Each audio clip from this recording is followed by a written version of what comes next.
Hi, this is Dr. Roy Kim, and I'm here with my special guest, Dr. Hilary Jenny, who's visiting us from Johns Hopkins. She's a plastic surgeon in training there. So you want to talk a little about social media. Yes, I would love to grill you a little bit since I know you're a social media editor for PRS and PRS Go. I wanted to pick your brain about how we as plastic surgeons should use social media, and particularly as a soon-to-be young career plastic surgeon. So I guess my first question is, why should early career plastic surgeons prioritize getting involved in social media? I think the big thing is that we are plastic surgeons, and if we don't talk about ourselves, other people are going to talk about ourselves. So we're board certified or soon to be board certified. We have all the foundational knowledge and we know what's really going on in plastic surgery. In terms of the nuts and bolts, if you're going into academia or a teaching hospital, it actually helps with research in terms of collaboration. And in terms of clinical practice, private practice, it actually helps with not only patient education, it can help you acquire patients. So those are the biggest reasons why you should do social media. It's pretty much almost mandatory now. That makes sense. And I like what you said about controlling the dialogue a little bit, making sure that people who are talking about plastic surgery procedures are board certified, board eligible plastic surgeons. That's right. So our patients get accurate information. Yes, definitely. Yeah. So there's a variety of social media platforms. I know you're on Instagram and YouTube.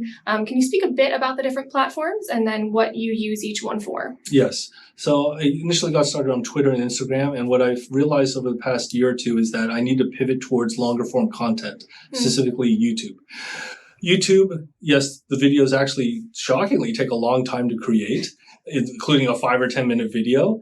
And it's great though, because since YouTube is part of Google, Google has awesome search. And if you need an answer and find it on YouTube, some of these videos can be quite old, but you can still find the answer.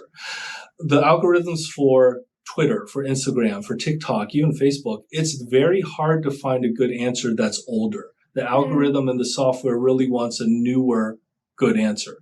And so if you spend a lot of time creating content, if it's 6 months or a year old and it's an awesome viral piece of content, nobody cares because you can't find it. And so it's just a constant, hamster wheel of trying to create new and better content. Hey, it's great that you're trying to improve, but it's bad because some of your good content and other people's answers, it is hard to impossible to find. So I think that with the longer YouTube video as well, you can actually take out snippets. You can repurpose it, and so that you can remove some of it, let's say 30, 60-second segment, and then repost it somewhere else. That's a great idea because we have to operate also. So it'd be nice to not have to spend all of our time generating this content. Yeah, or like drink coffee or stuff. Yes. So within each platform, I know the video length requirements and things like that, formats are different, but what makes good content for each of these platforms? I think the biggest foundational thing is be true to yourself and be ethical. So it has to sort of follow generic moral, ethical guidelines put out by our various societies. We're in the US, but other countries have same or similar beliefs. I think the other thing too is that one of my big take-home messages, and this is what I've always thought is, hey, if you're about to create something or post something and it's accidentally splashed on the front page of the New York Times, are you going to be happy about it? If you have reservations about what you're about to do in terms of posting or creating would not look great on the front page of the New York Times, maybe you shouldn't do it. Maybe think twice. That's a good rule of thumb, I think. So sort of along those lines, what is bad content? And can you talk a little bit about the ethical considerations with that? The line keeps on moving, so I would obviously think that anything that's unethical, illegal would be bad. Sure. And weirdly enough, in the world of social media, I think anything that's boring, repetitive, following other people's trends too closely is also bad. You want to be true to yourself. You want to be original. That makes sense. Yeah. So with that, how do you handle social media photo consents for your patients to be used within social media specifically? I have them sign a separate written, signed consent, but I also ask them verbally. So that makes sure that the patients really know what they're getting into. That's a great idea. No confusion there.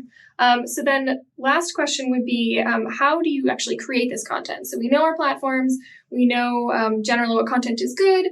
How are you actually creating your content?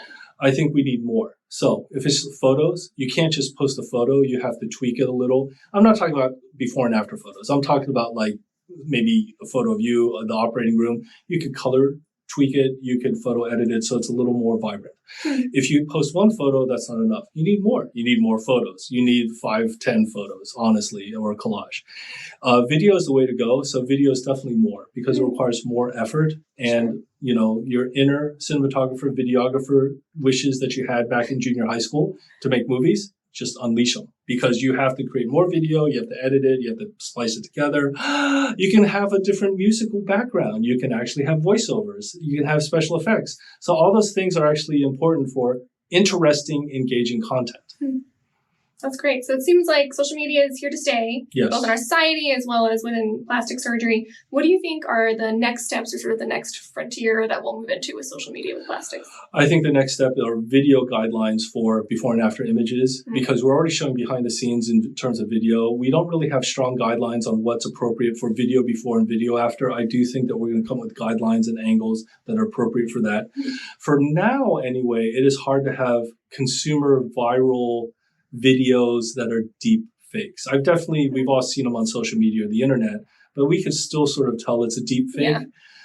We can't generate it right now easily as consumers, but I do think that that is the future. So someday, instead of talking to each other in reality, we'll just have my avatar talking to your avatar, right? Forever. Endlessly. Yeah. It'll be fun. That'll be great. Yeah. Well, on that note, thank you so much for talking to me about social media and what I should be doing coming up. Well, thanks for the great questions. I hope this helps some younger plastic surgeons or plastic surgeons who maybe aren't young but are just going to start and dip their toes into social media.